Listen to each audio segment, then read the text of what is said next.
So normally I'd just jump into it, but I have to say a few things about the guest that I have on the podcast today.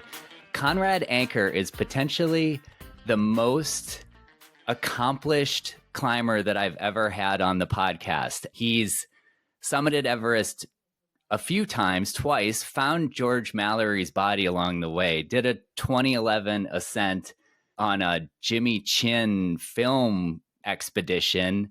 He's a Golden Piton Lifetime Achievement Award winner from Climbing Magazine. He has an honorary doctorate from the University of Utah.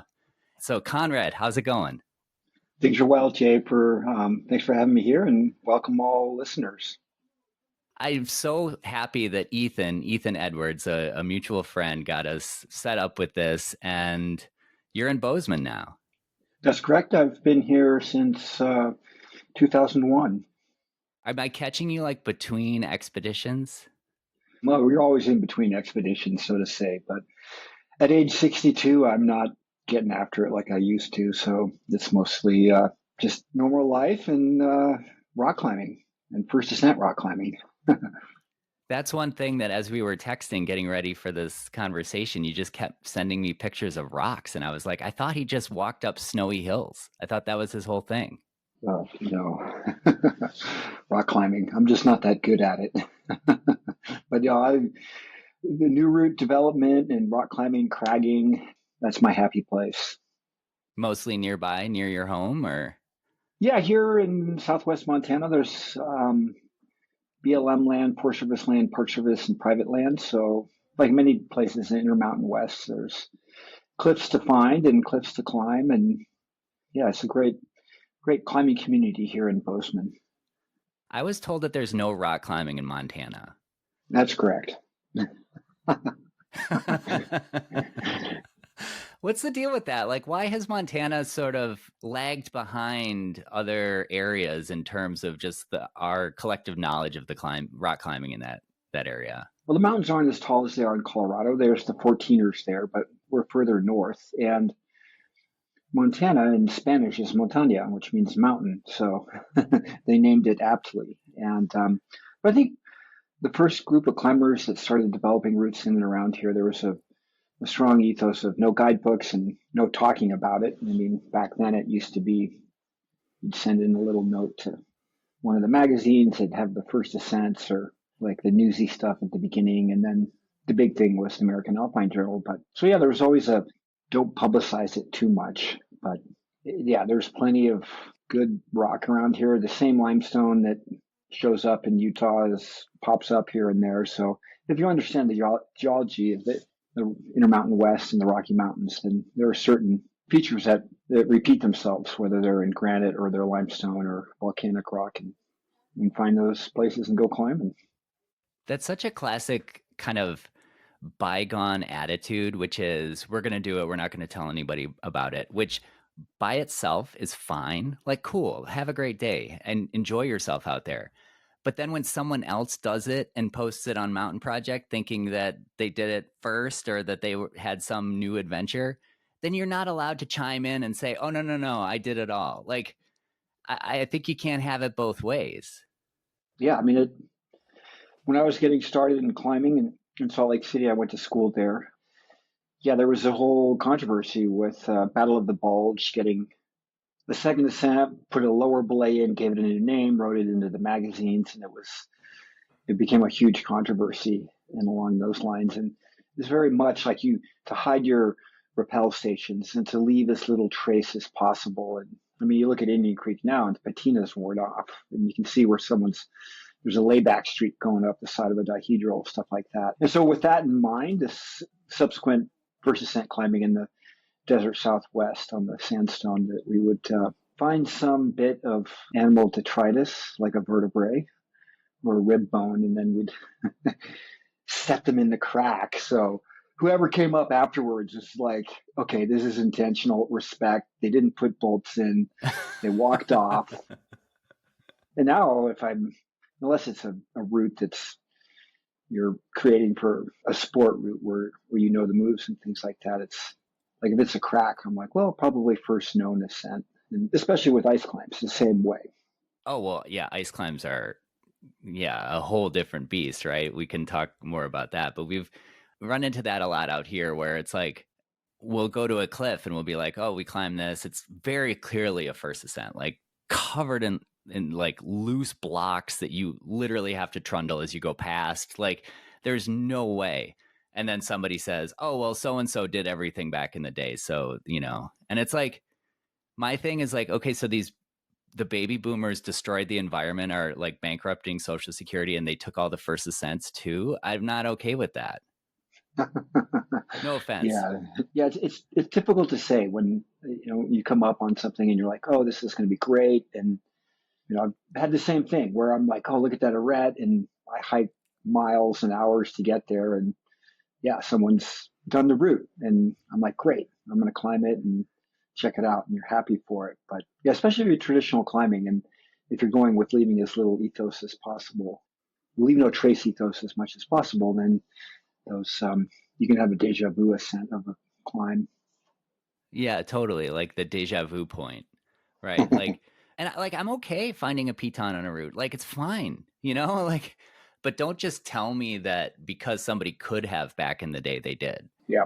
And then you ask them and they're like, I don't remember. I was smoking a lot of pot back then. Like, so you just have it all locked up, I guess. But it's also, it can be gatekeeping. You'd be like, oh, you shouldn't be coming in here. You don't have any. And in say climbing in the New River Gorge and in around Chattanooga, it's a whole different. There is when you're a visiting climber and you come to an area and you're looking at what it might offer in terms of ascents and everything, you always got to check in with the local people.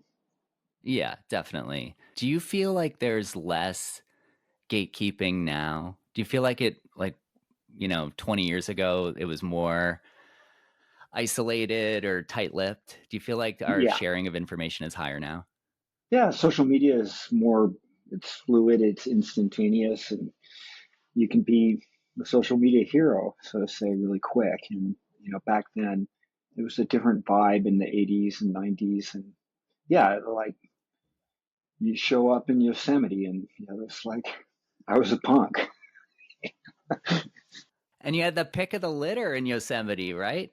Yeah, the Bridwell and the old dogs would always be like, "All right, punks, come on, you gotta earn your keep." So I can see where people are like, "That's not the way it should be," or anything like that. But climbing has become far more inclusive and welcoming, and primarily through the advent of climbing gyms. Yeah. It's like the indoor crag, and I love climbing gyms. I love the community that's part of them. I have a membership here, and whenever I travel, I'm at a climbing gym. But it's also we're more accepting of other climbers because of climbing gyms, and that's translated out into the natural space. I think that's a good thing generally. Oh yeah, we need more people climbing. So And yeah, that's it's why we such a need good more thing. routes, is because there are so many more people climbing, right? I mean, like there's an obligation to put up more routes because we have such an influx of climbers, especially post pandemic, now that we're in the Olympic age of climbing, like so many more people are climbing. Yeah, and it's doing it properly and doing it with good intention and knowing, how's this crag going to look like in 10 years or something like that, and planning ahead.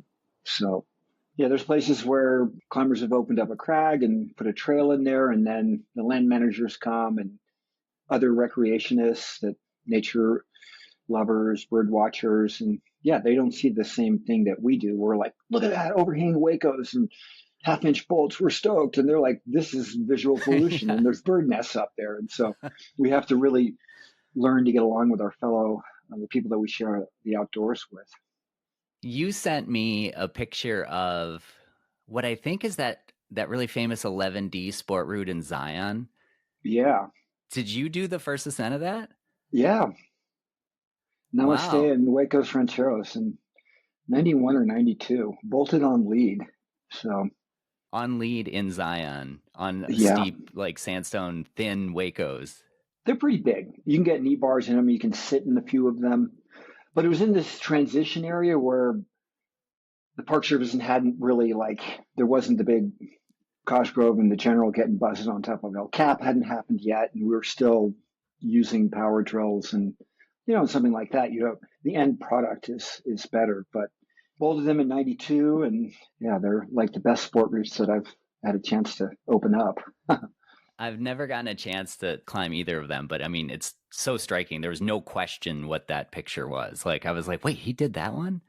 Yeah, it's beautiful, and it's nice because the bottom of it is a wash, and so the belay area gets rejuvenated. And yeah, there's been a few trees that have been cut out, and remember when they had anodized colored hangers, like, oh, climb the blue hangers on. I mean, that sort of stuff kind of was like not on the best routes, but on like crags around there. So Yeah, that was good that that was short lived. yeah, the bolts need to be replaced, and it's working with the Park Service to the best way to do that. And so every time I hear it, I'm like, okay, I want to be part of this because the original bolts on there are 1/2 inch by 4 inch redhead. So the actual what you're supporting you is 5/16, and then you have a sleeve of metal there, and they place well. They always tighten up. They're sort of your best bet in grainy sandstone. But nowadays, with the traffic and that people see there, they should have proper glue ins, and so that is sort of the future going on it. So Yeah, I mean, glue-ins are definitely the future. Are you using glue-ins on your new routes? here in Montana, I'm not. So 12 millimeter stainless steel with a stainless steel hanger, and not the 5 piece blue sleeves and all that stuff. It's yeah, the Oh, really those are so annoying. uh, they all spin and rattle, and they just yeah. Then you can't They get the like cone wedge out, weird and they like get skewed. or you have Yeah. to sit on them to get them set. So yeah, it's I work with Petzl, and I basically my product allowance goes to the 12 millimeter bolts, and either today or tomorrow I got to get out and get after it and keep projecting and keep developing routes. So It's such a you dive in, huh? And like you put up one route and then goes well or not, and then you're like, oh well, just 10 feet to the left, there's this other line, and then you dive into that, and then you start to see other things that for me it really like spirals or like builds on itself. And I actually have to like make it a point to step away and be like, okay, I'm actually going to go rock climbing now for a while. yeah, and just not bring the drill and not bring the equipment that you need to establish a new route. And if you're in New Hampshire where I am, you're like, it's not just a drill, it's a drill and a shovel and like a gardening hoe and a blower and all of these things to actually clean. And a bug net. So And a bug net. You guys have it so easy out there. You just yeah, walk up to the rock, it's totally clean. You're ready it's to put dry. bolts in. Yeah, It's dry, no bugs. yeah. I've heard tale of the East Coast climbing scene that Have you climbed out east at all? Have you climbed in New England? I climbed in the Gunks, and then I think I climbed Rose Crack outside of Burlington, Vermont one time, a couple times there. But it's Yeah. always been when I've visited the East Coast for work, and then work relating to climbing, and then going out with the locals. But a few times at the Gunks and all that. But I grew up in the West, and people are like, "Hey, did you go climbing in the Alps when you were young?" And I was like, "No, I went to Alaska." So it was cheaper, and you could do first ascents, and you get Right. work when you're done. I mean, Switzerland is a finely tuned machine to extract tourist dollars, and climbers are tourists. So I never got that foundational time in the Alps. It was right up to the Alaska range. You grew up out west. Where did you grow up? My family's from Central California, Tuolumne County, and Priest Grade, Priest Station. So that's my father's side. The family's there, and my brother and sister are still there. They each have a comfort food American style restaurant, independently run. So if you're driving in on Highway 120 from San Francisco to the Valley, stop in, say hi to my sister and brother. But they're still there, and I went to Utah and studied at University of Utah and climbed there from 81 to 95. I lived there, and that was yeah, it was great. A lot of really good climbers that I was able to mentor with, and I mean, we were right at the pivot point of sport climbing and rap bolting, and Drew Bedford and I rap bolted one of the first routes there in Big Cottonwood Canyon. It was a huge uproar, and we have to have a conversation about this at the Thursday night campfire. And it was like, oh my God, That's interesting. So what year would that have been? probably 86, 85, 86. Yeah. So the route was Okay. Rebel Yell. It's on the dihedral wall in Big Cottonwood Canyon at the S turns. And Drew's still around. He lives in Salt Lake, still active climber. And it was overhanging a rat. And there was one cam that you got in it, but then the rest of it was bolt protected. So it was controversial at the time. I've talked to a few people who were climbing during this era, the late 80s, early 90s, and it was sort of clear that sport climbing was sort of popping up in each geographic location kind of at the same time, potentially influenced by the climbing magazines, but also just influenced by this being the natural progression of the sport. I mean, something that you saw that I'm sure others didn't, hence the controversy, but like this was all happening kind of at the same time throughout the country. Yeah. And in Utah, Little Cottonwood was granite and Big Cottonwood is quartzite. And they both protect fairly well if you can find cracks within them to climb traditionally. And in Little Cottonwood, it was all slab climbing. And it was just these heinous Tuolumne Meadows type test pieces. You'd be up there tapping away with a 1/4-inch drill in the heat and popping a button head in. And I mean, back then it was like to drill a bolt, you had to have like a note from the Pope and the Dalai Lama and the president. I mean, it was like a big, no one talked about bolting. You couldn't find bolts. There wasn't bolts available online. It was like this big thing. And then a year or two later, it all blows up in the American Fort Canyon. And, guys like Jeff Pedersen, Boone Speed really put the place on the map. Bill Boyle, a lot of these guys that were instrumental in like, hey, this is how we're going to climb this type of rock. And that was sort of the advent of it. And then the Hell Cave, the crimpy hard test pieces, and then sort of that technique spilling out down to the Virgin River Gorge and a lot of the activities that those people do. Do you feel like you had a little more credibility to make this leap because you did come from a traditional, maybe alpine background, or like, did you have the social standing to do that at the moment? Oh, God. Not really. I was still a punk. So I was still a kid. So the guys that were 10, 14 years older than I am were the ones that were like, hey, this isn't the way we do it. You got to get your painter pants on and wrap that swami and scare yourself. Like, right. So I don't know if there was anything one way or another, but then the end result of the climb really is what makes the difference. And where I am now and how I approach new route development, and part of that is is the longevity of the project. So the first ascent ground up on site is a treat for the first ascensionist. And yes, you want to have those skills because if you climb into big mountains, that's how you get up the mountain. But there's, the amount of 5'10", 5'11" hand cracks that are just in perfect shape, ready to be climbed is diminishing. So then we add, going in with bolts. So if you can hike around to the top of the crag, it gives you a chance to assess what the climb would be like. And then when you set the bolts, you're thinking about the long-term health of that rock climb and how people are going to enjoy it. I think that's something that is becoming more of a norm than it used to.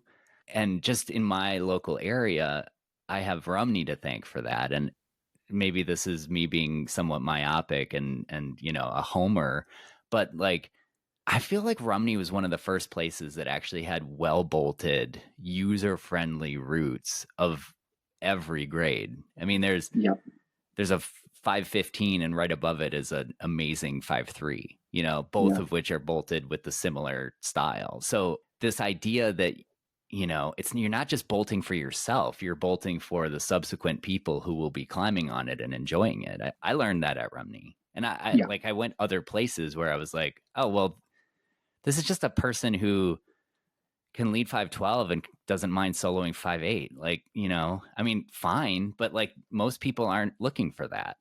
And that's the key thing is bolting for the grade. So one, look at the longevity of the route and make sure the hardware is top notch and that it flows right. But then the other one is bolting for the grade. And you get the Tuolumne syndrome, which is like everything is super run out and super scary to like 11C, 11D. And that was like the limit. And then the bolts kind of came in. These people were climbing at that bolt level and they'd refine the technique like that. So yeah, and having, say, a 10B that is, Honnold is going to downclimb that thing and not need any bolts. And, a lot of climbers are like that. But if you're going to call it a 10B and it's at a public place that will have people that should be as interesting for the 10B climber as a 13C is for a 13C climber. that bolting for the grade is a key part of how I look at things.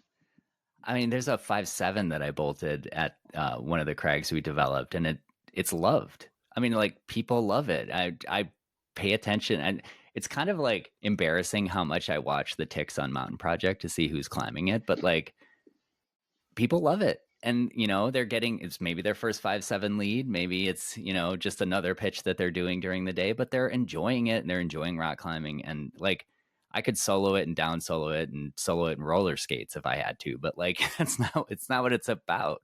Yeah, there was a similar one of the crags working out here. I was there was a 5.6 scramble to get to the top, then you get to the overhanging part of the cliff, and I'd gone up and down that, and there was no protection on it. And then one day I was up with my good friend Jimmy Chin. He was up with his two kids, and we're like, we're going to bolt this route, and we bolted this 5.6 that now is that other people have climbed. They're like, hey, thank you for doing this because we want to get into it, but it's kind of intimidating if you show up and it's like Yeah.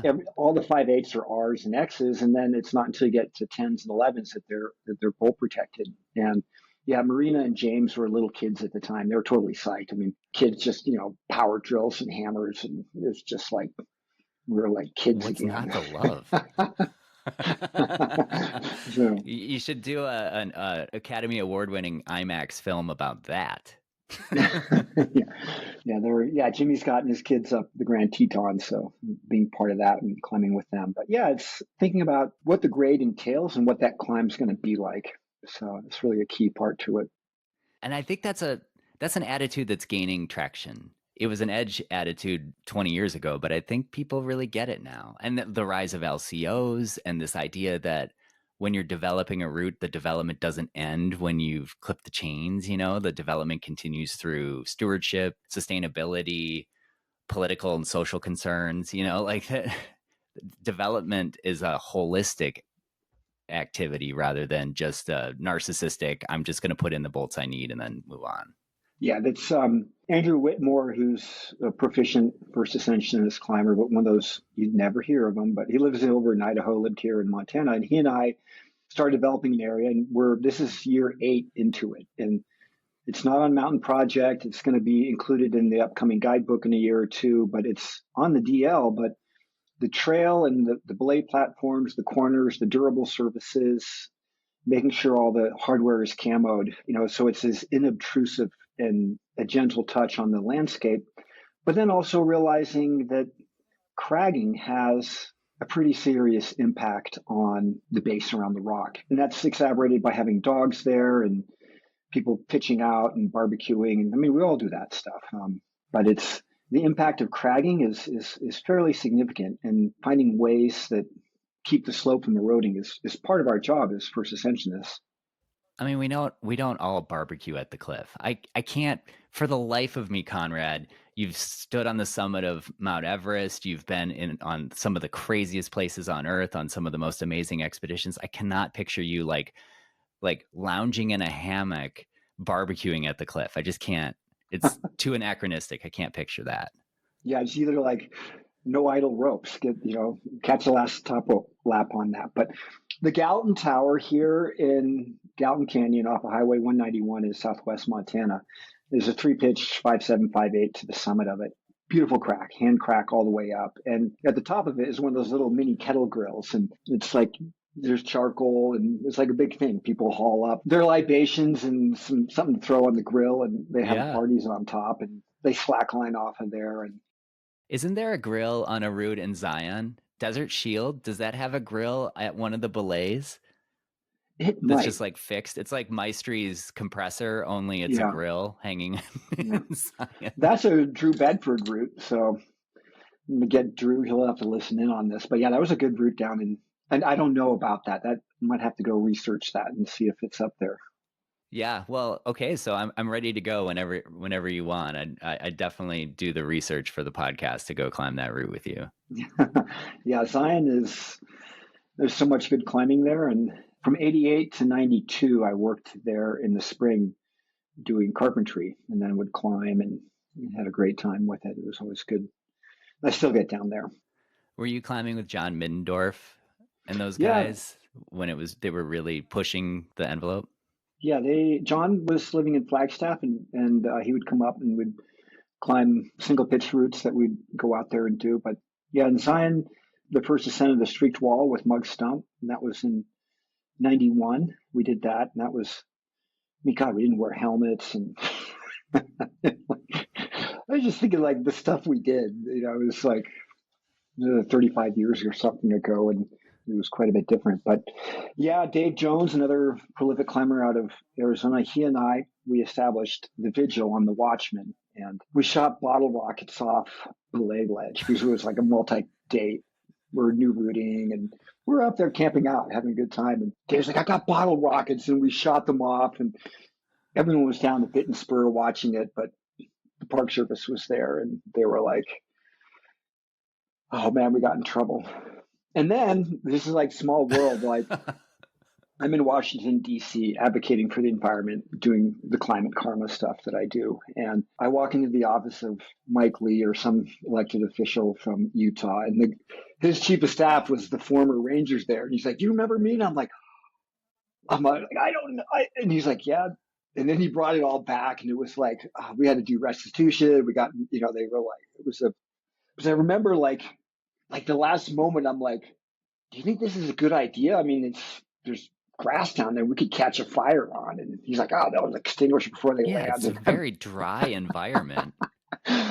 But hey, So it comes back to shooting. you like 30 years later, like when you're advocating for the environment, you're the guy shooting off bottle rockets. Yeah, and the guy was like, oh, this is funny. And we had a chuckle with it. But yeah, we did what we were meant to do on both his part and my part. But yeah, and having a good relationship with the land stewards is really important. And the Access Fund does admirable work on that, and has done so over the last 2-3 decades. So respect to them.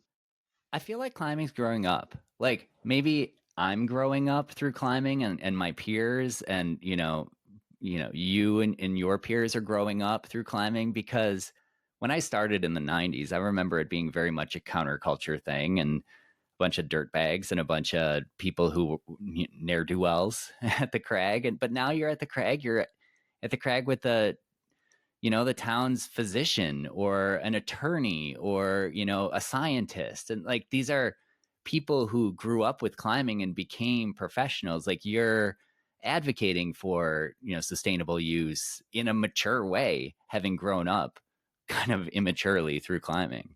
Yeah, well, I guess the secret's out there. I mean, climbing is awesome. It's a great thing to do. It's really a beautiful way to spend time, and yeah, it's attracting more people. And I'm happy when everyone grouses, oh, the crowds are and all this and that, and the gyms. I'm like, hey, the fewer school shooters we have and the more climbers, bring it on. That's what I want to see. And Yeah, so, right. and climbing is interesting because of all the activities, we'll look at running and climbing as the oldest sports that humans have done. And, we would have to do them for survival, but then there became something in there. And then climbing in mountains became a very spiritual part of many cultures across the world, whether it's Mount Olympus with the Greeks or Mount Fuji for the Shinto or Mount Uluru in Australia for the Aborigine people. And then when we have organized sports, it's a human construct.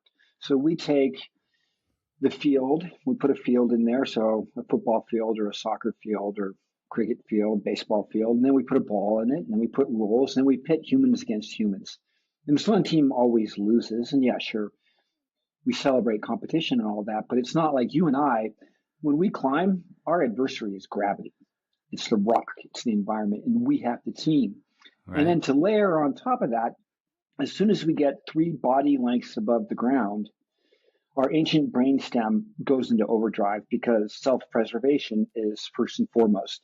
We know that if we fall from that height, we'll injure ourselves. And it doesn't matter who you are. I mean, that fires in your brain. I mean, it fires less for Honnold. He's trained it, but anyone, especially someone who has a fear of heights, they're going to be like, oh, it's a natural instinct. So you have this self-preservation that's firing on your ancient brainstem. And then the frontal cortex, which from a evolutionary standpoint is the most recent, youngest part of our brain. That's our logical, analytical, creative, associative. That's like this higher functioning up there. And so when we combine that ancient, like getting chased by a bear with problem solving in a natural setting. It really unlocks a good thought process. And I think a lot of it is that, we try to address what this ancient brainstem is telling us. And so people get tied up in drugs, they do bad things.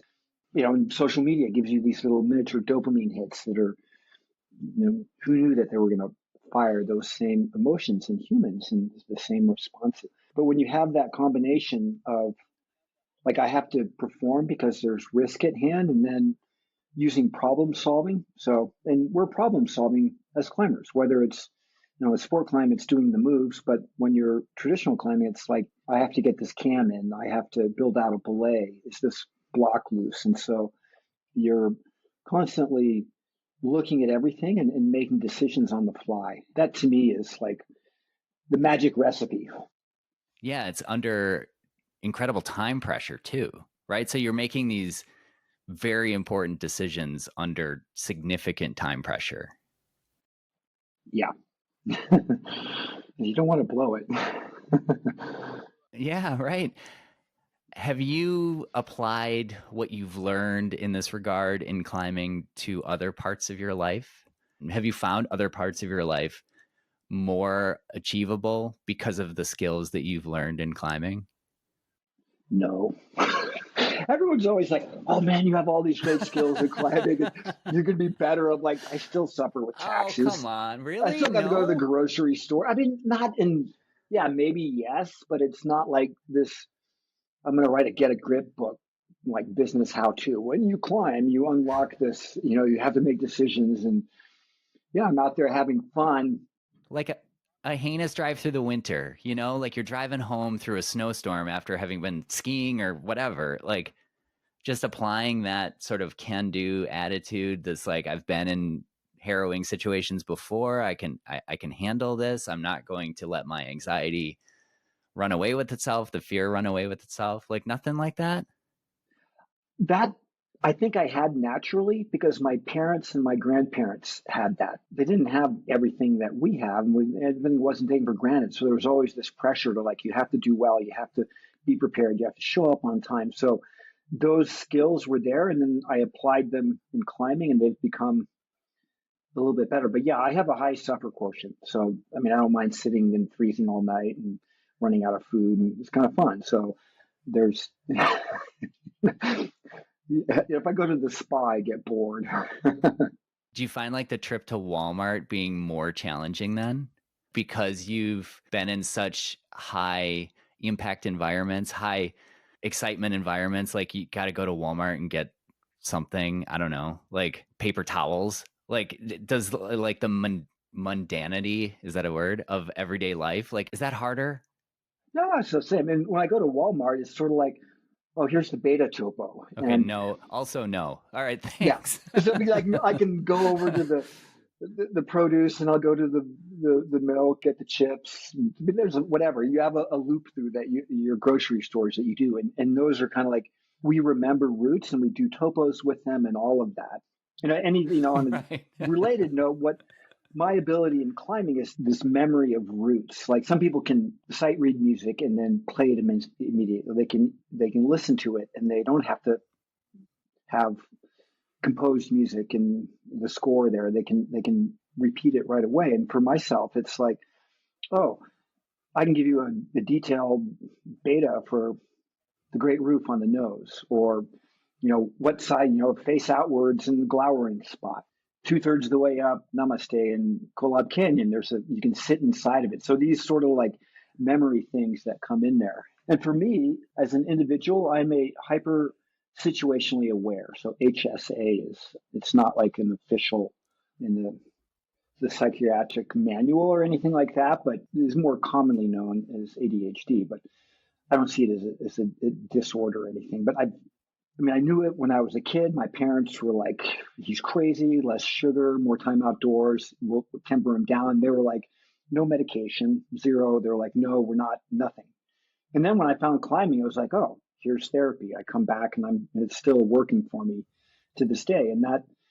So like in second grade, it was a total nightmare because everything was coming in, wanting my attention. I hadn't figured out how to manage it and work with it. So now I have a to-do list and I have psychological rewards, i.e. I go climbing after I do my day's work and these other different ways. But that situational awareness is, you want your pilots to have it, your financial advisors, your climbing partners. And some people, they can be oblivious to everything going around them. But when I'm, say, in a climbing area, what the potential risk could be, I see them and then try to plan in reverse. Mm-hmm. But it also makes a difference, say, when you're at the climbing gym where you and I probably started climbing outdoors and there was only one set of commands and clips going through there. And now you'll have 5 people side by side belaying at the same time. And because I'm like, don't talk to me, I'm belaying. And I'm like serious about that Yeah, because I've been talking to each dropped other twice and face to in the face gym. conversations. Yeah, Yeah. someone comes up and we're like, oh man, how's it going?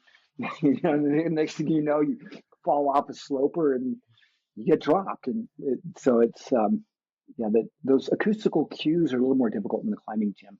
Yeah, you bring up a really good point that like climbing is like it is something that is like a psychological reward from getting all the other stuff done, right? Like it's yeah, I should remember that. So like normally what I do is I just use it as a as an escape from getting my stuff done. I'm gonna go. It's nice. I'm gonna go climbing. I'll do my stuff later. Climbing is my reward. Yeah.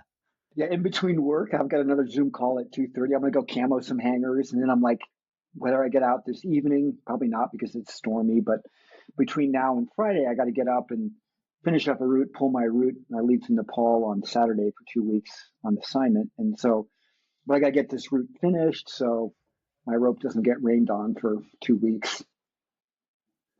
So this is a very drastic transition, but just thinking about your life in climbing, and you've dealt with loss in your life in climbing, and you know certainly the famous, or maybe that's not the right word, loss of Alex Lowe in 1999 in an avalanche caused by a serac on Shishapangma in China, and you were there, and he was your best friend. Yeah, yeah, it was a tough one. Listeners to the podcast will know that my podcasting partner, Lee, best friend and climbing partner, also passed away just coming up on a year. And as you and I were texting about this conversation, I said, hey, I do want to talk and, like, for lack of any better phrase, compare notes on what it's like to lose a climbing partner. And you thumbs up it. So I was like, okay, I'll go there. How did Lee pass away? He was setting roots in a climbing gym, the gym that he had worked at and managed for 20 years. And something went tragically wrong, and he fell 50, 60 feet and passed away. Oh my.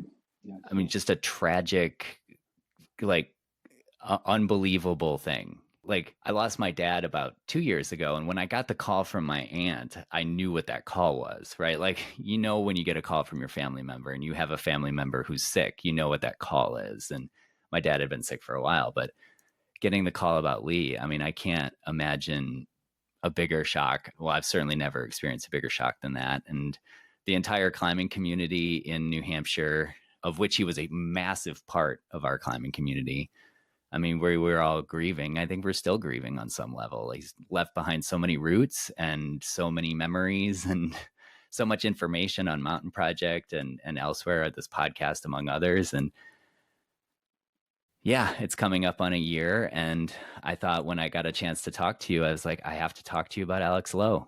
And does it get better? I mean, does it get easier, I guess? It gets easier with age. So non-sequential death is really tough, and that it creates grief. And humans, when we are faced with non-sequential death, it's a blow, and especially when you're in your 20s and 30s and you have something as powerful and magical as climbing is. And when Mug Stump died in '92, and then Alex Lowe died in '99, Seth Shaw in 2001. I mean, it's a long list. I have a notebook where I keep their names and think of them. And then guys, Jess Ross Kelly, Hans Jörg Auer, and David Lama up in Canada in 2019. But when it happens at your age, it's super tough. It was very tough for me. And now where I'm at. Both my parents have passed away, and it's sort of who's next in climbing. I know something's going to happen, and you wish people safe passage, but it's still one or two times a year that I will be faced with it. And now I try to be there for the peers and the community of, say, a deceased climber. So Michael Gardner is a great friend, young, super active climber, and had been part of the Kumbu Climbing Center, and he passed away on Janu. And that was to see that immediate community where I was in my 30s, where you're like, climbing is the best thing in the world. I can't live without it. It gives me everything. We've had these wonderful experiences and it's a joy. But then part of what makes that special and why we activate the ancient brainstem is because it's dangerous and we can't escape the danger factor of it. So we try to rationalize it with, oh, I'll be safer, I'll have the best gear, a lot of these different things, but it's still, at the end of the day, a very dangerous sport. And we keep them in our minds as we go forward. And for you, repeating Lee's roots is a way to bring back his memory. I was explaining it to somebody and I was like, it just feels like heartbroken, like I don't know. The the shock and the really acute feeling of grief has gone away. And it's just this like broken heart, I guess. It's so hard to talk about it. And I don't want to say that I have a monopoly or a better understanding of Lee's connection to people in the world. He had, a beloved wife and a family and all of that. And I was just his climbing friend. But like, I don't know, like after you lost Alex or Mug Stump in 1992, these were your climbing partners. These were people you shared in experiences where you were like, I'd assume, whoa, we got away with something there. And like, there's one time when you get away with it and they don't. And how do you interact with that thought? It's difficult. And this is, you seen through that prism, climbing is a very selfish thing. So if I were to fall climbing, it's like you turn the light switch on and that one day the light bulb goes pop and it doesn't, and it's done. And for us, we're gone and there is no pain. But the people, our family and our close friends, our community, they're the ones that are sort of left to pick it up. And on an individual level, yes, it's a tragedy, but on the big cosmic time, however many people we have on this planet and how people are where they are is really, there's so much loss that goes on in our planet. And then it's like, well, yeah, we lose life, we lose friends in climbing and everything, but more people are dying of hunger and starvation and malnutrition. And I mean, there's plenty of hurt going on this world. And we're fortunate to be able to go climbing and everything like that. But I think of my lost climbing friends in a positive way. And I take what they think of me as a motivation to keep climbing and as a way to remember them. And again, it affects everyone a little bit different. And having plenty of space there for them to express themselves is sort of the key part to it. I took a while. I didn't climb after and then started climbing again and started developing again, which is really what we shared. We shared developing above a lot of other things. And I think if like Lee knew that I stopped because he was gone, I think he would have been disappointed, right? Like he wouldn't want me to stop, right? Like that's not the right takeaway. The right takeaway is not to just shrink, be a shrinking violet, right? Like the right takeaway is to accept it and move on. But even that seems, the thing is like there's nothing feels good, right? Like there's no way to get through the grief that makes it less, right? Like if you want to dull it with drugs or alcohol, like that's just going to make it worse in the long run. You want to ignore it, then it's going to come back in weird ways. Like I guess the only way out is through, I guess. But maybe there's no out ever. I don't know. It's just a part of life, I suppose. The way out is through is accurate. I stay busy. That's my thing. I probably open 10 to 12 routes a season, whether they're dry tool routes or rock routes. And I stay busy with climbing. I stay busy in life. And whenever I'm like, oh, I'm feeling sad for a friend or something like that, I'll go out for a run. Yeah, it's Kyle Rott, who was a young guy that lived here in Montana, and he's one of my mentees.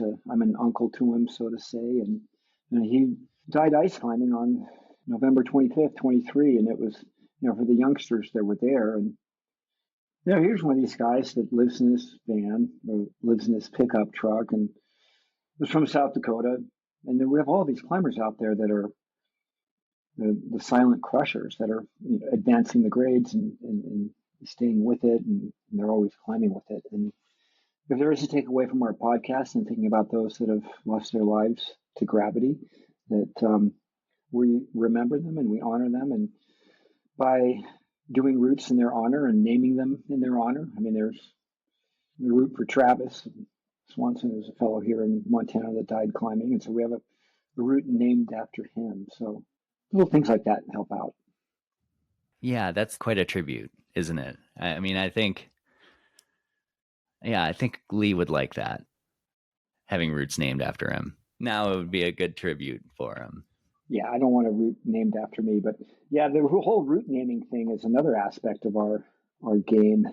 I mean, I love the route naming part. Oh, yeah. I've learned so much about the world through route names, and I've learned so much about literature and books to read and everything through route names. Like, there's a route at Devil's Lake called Fear and Trembling, which I was like, oh, that's a cool route name. But then I was like, oh, that's also a book by Kierkegaard. And then I learned like who Kierkegaard is, and I learned about existentialism, all from some little route at Watermark's Wall at Devil's Lake.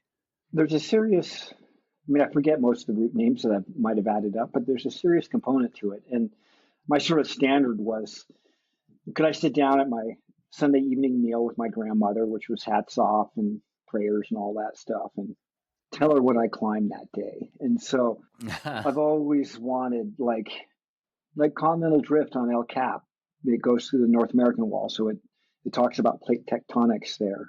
Infrared off a river road, the route I did with Jay Smith, and it's like this 4-pitch, super like fun thing. But infrared was because the rock and sort of the wavelength and kind of fit in there.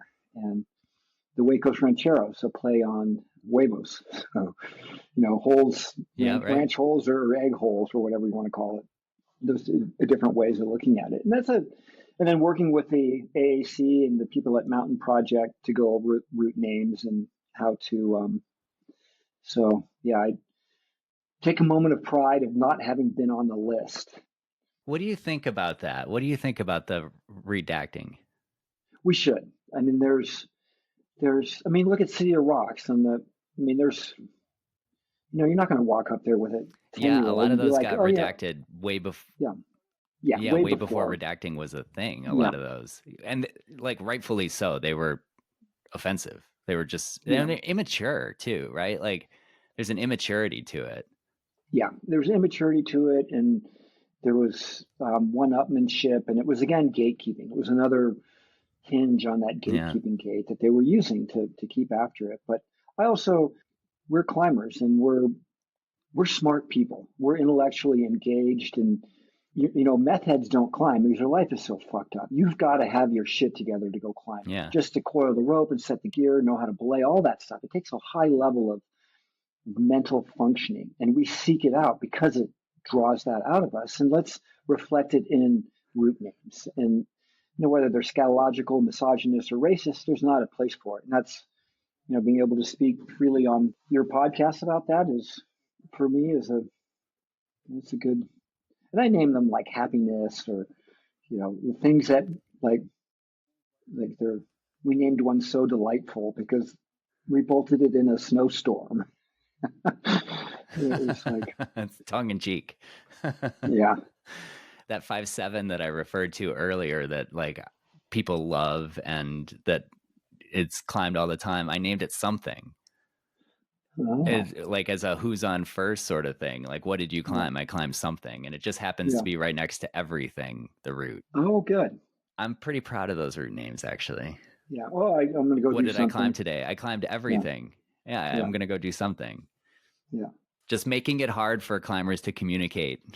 Yeah. Well, they're also, but it's also inside baseball for climbers. So once you you're in the know, then you're like, oh yeah, this is my community, and there's Yeah. no question about that. So I think like anything though, like some of the redacting can go too far. I mean, certainly it shouldn't be offensive to any protected class or anything, but there's some where we're defining the line is really tough because there are it some is. roots, and I can't think of any off the top of my head that aren't, they're not redactable. They're just, you just misunderstand the meaning or something. Like we have to be careful not to go too far and still like keep our somewhat irreverent sense of humor while still being letting climbing mature into the Olympic sport that it is. Like, I don't know.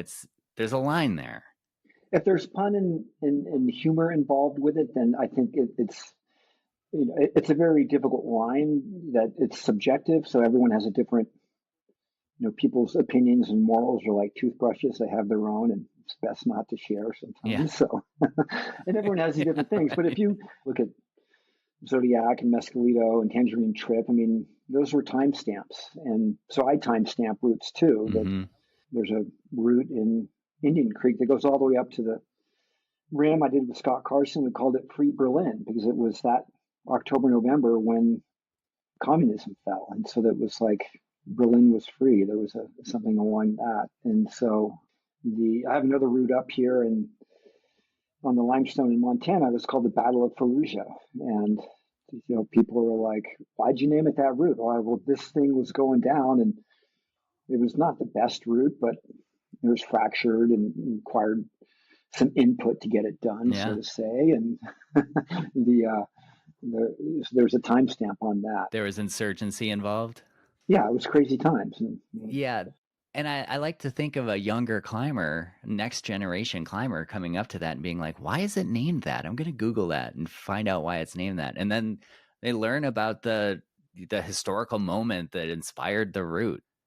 yeah, So I always ask this question. It's always our final question.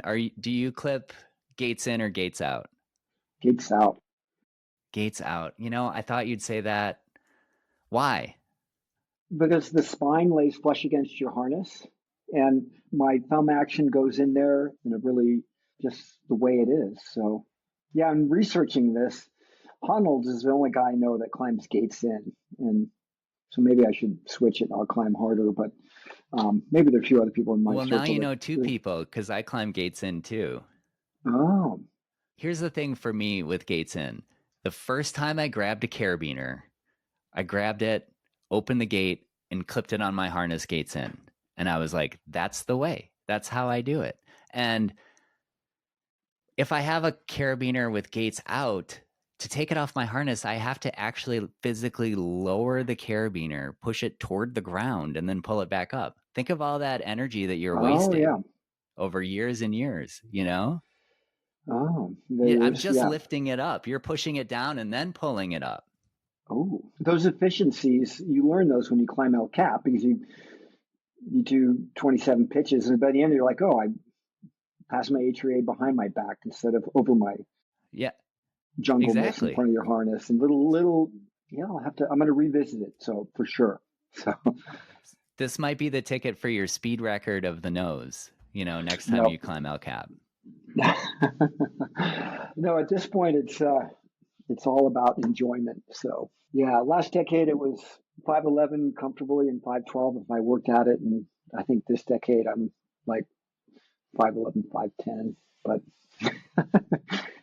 unless I know the route or it's a gimme or something like that. But anyways, yeah, I'm not going to be setting any speed records. But the enjoyment, you like a Yeah, the record of enjoyment is enjoyment. 100%. Yeah.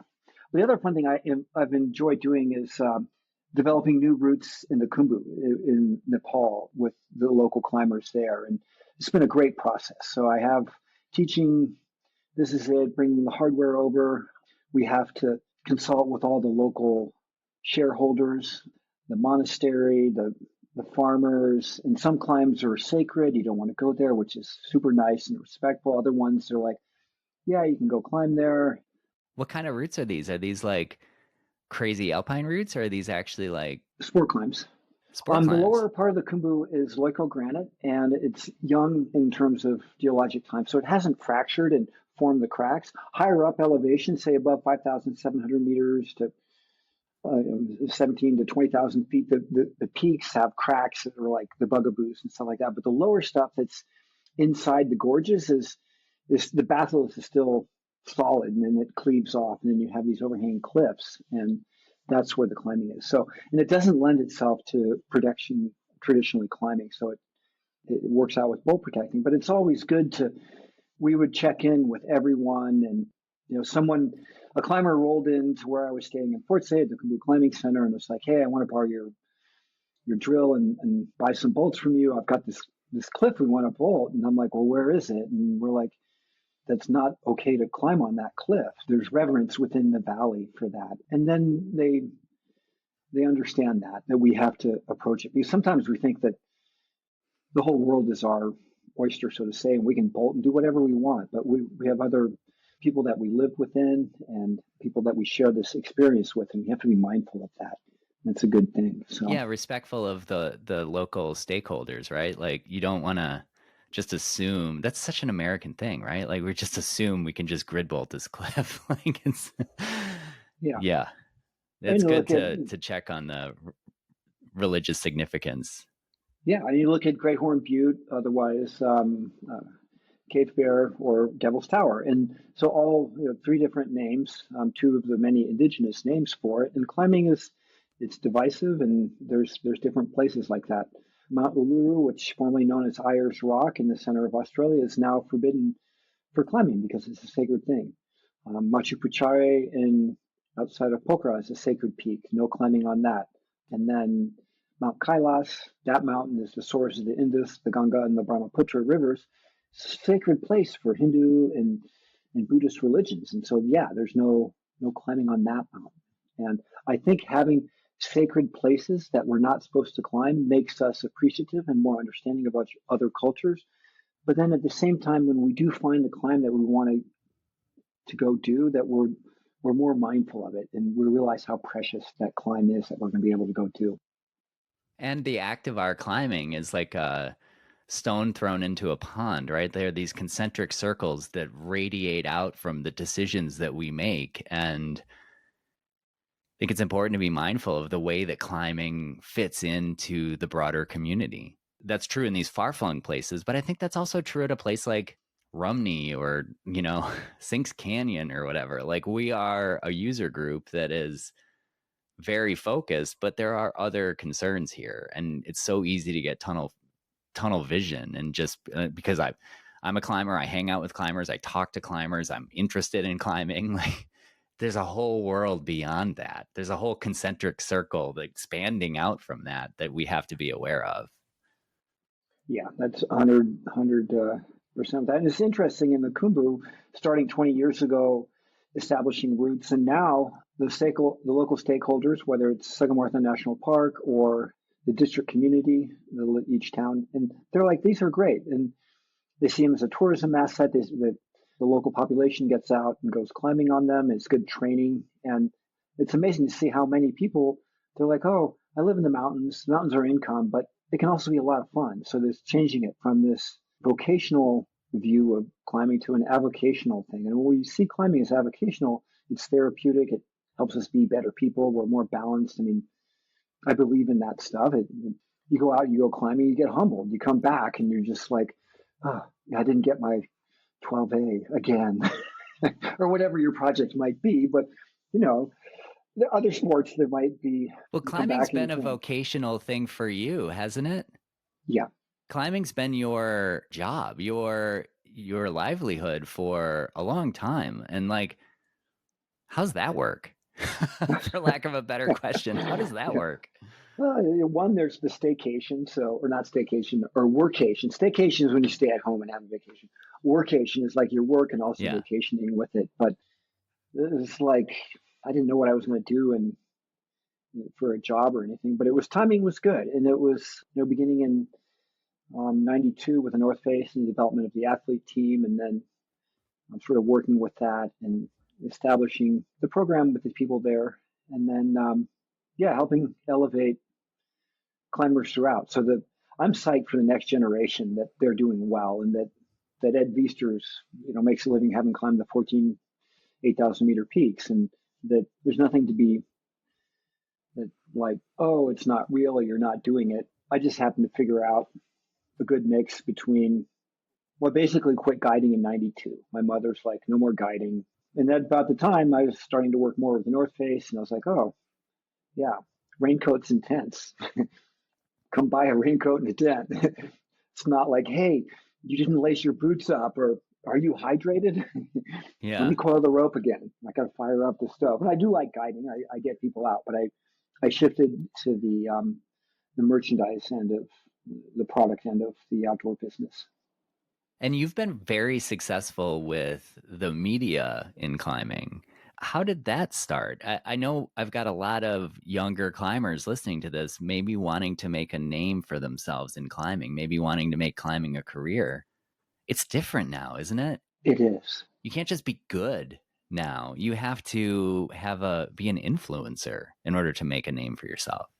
Yeah. And if you're going to be a professional in climbing, you have to accept self promotion. And for a lot of climbing, because of the whole sandbag and don't talk about it, and that old English ethos that then took place here in Montana in the 60s and 70s, and there's still places around the world, but it's this underspoken, humble type thing. And to be self promoting was like the sin of all sins, and you're spraying. And I mean, we even have a verb for it that we created for our own, someone they're spraying about their rope.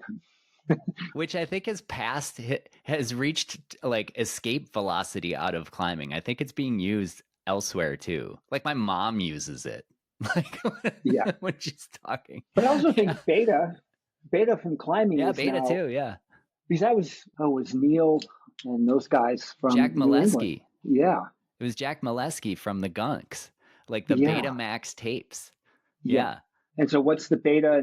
And now the whole thing in bouldering is to break the beta, which is you come up with your own beta. And so, but I saw it pop up in some other tangent that wasn't directly related to climbing. And I was like, wow. Yeah.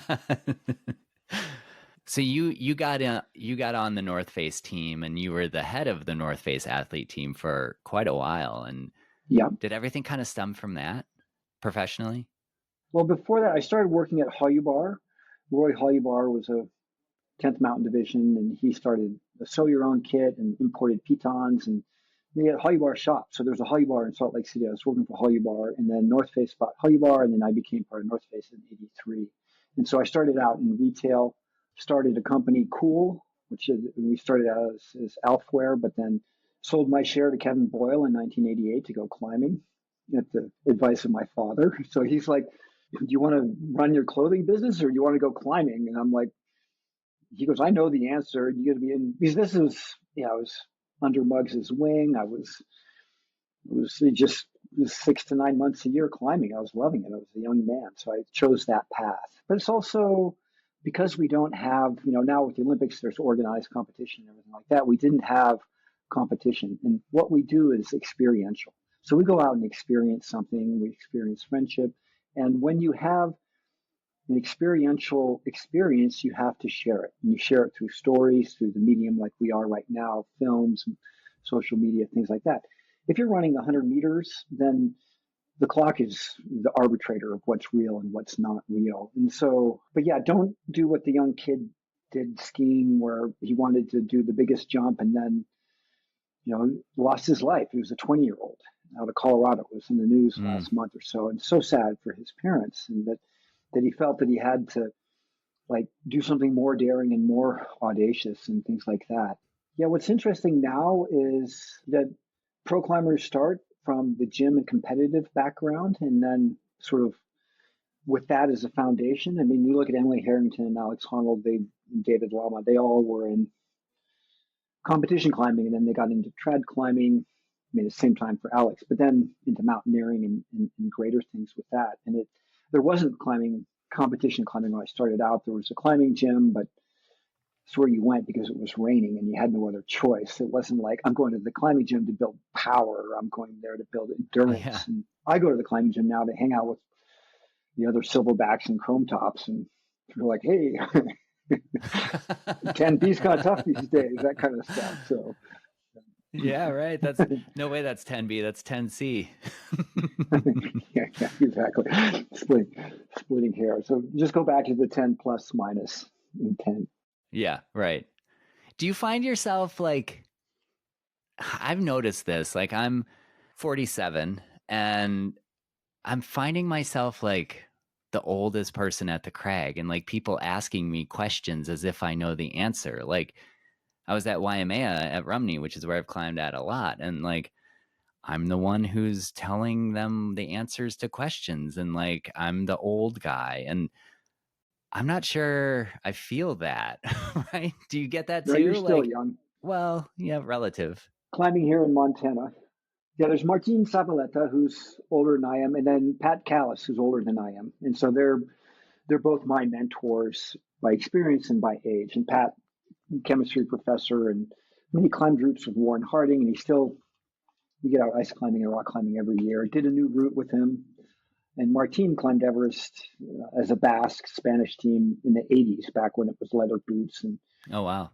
you'd walk across the freeway to shake hands with someone from Everest. And now it's sort of like, oh, next, you've done Everest. It's no big deal. But yeah, I am like where I go and the crags that I'm at with is I'm out there with my nieces and nephews, sort of Nepali style or Samoan style, where you'd be a nephew to me because I could be your father by age. And so in Right. Nepal, it sets up how you interact with people. And so the other day we were out and Ben and Sam, they volunteered for the highway cleanup. And I was like, hey, highway cleanup, you got to come private tour of the new crag and instruction on how to bowl. And they were totally psyched. They were like, we've always wondered how this was done and how you're doing this and like getting a rope. And then we had 3 or 4 of us top rope it and we all agreed on where that bolt would be or, if it's going to be this grade, how do we need to work it out? And that sharing that knowledge to me was meaningful.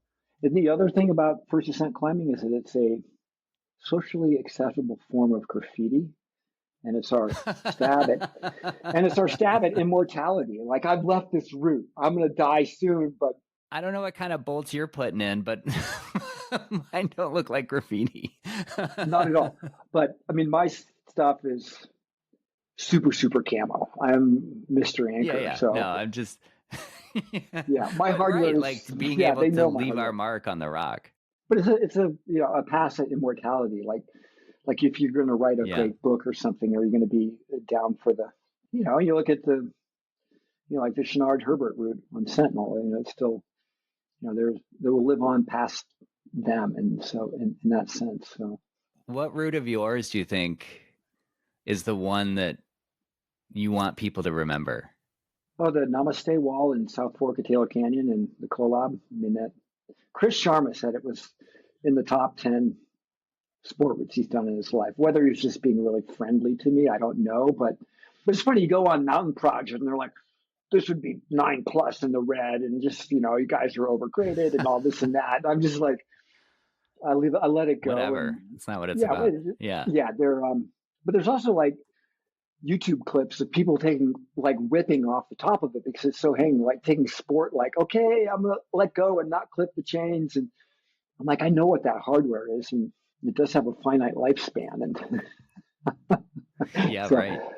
so sport climbing would be Huecos Rancheros, and then big wall climbing, continental drift on El Cap, probably mixed climbing, either extreme comfort up on the Stanley Head Wall or the Nutcracker to the Sweets variation and highlight.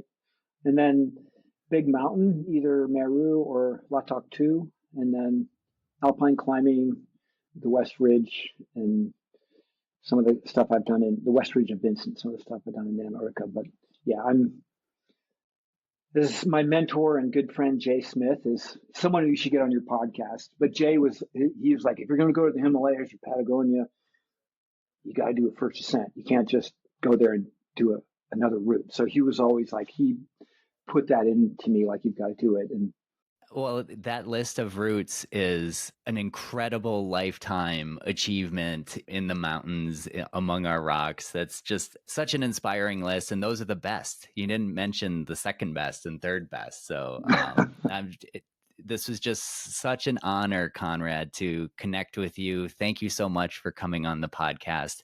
I really hope to be able to catch up with you again and keep track of what you're doing. And yeah, thanks so much. I'll get out to Romney and catch up with you and check in with Jimmy Surratt and the whole posse there and the local climbers. I would love that. And yeah, anytime you want to drag someone up one of your routes, I'm game. So thank you, It's Conrad. always tomorrow. Jay, thank you. And to all the listeners out there, keep it safe, clip and flip or you're down and out. And remember, keep your hand on the blade of ice. Good advice. Yay, let's go climbing. Thanks for listening to this episode of First Ascent Podcast. If you liked what you heard, please rate and review us on your podcast platform. This is what keeps us going. And if you want more content, we have a Patreon page. You can search First Ascent Pod on Patreon. And finally, you can follow us on Instagram at First Ascent Pod or my personal Instagram at JAYKNOWER. Thanks so much and keep sending.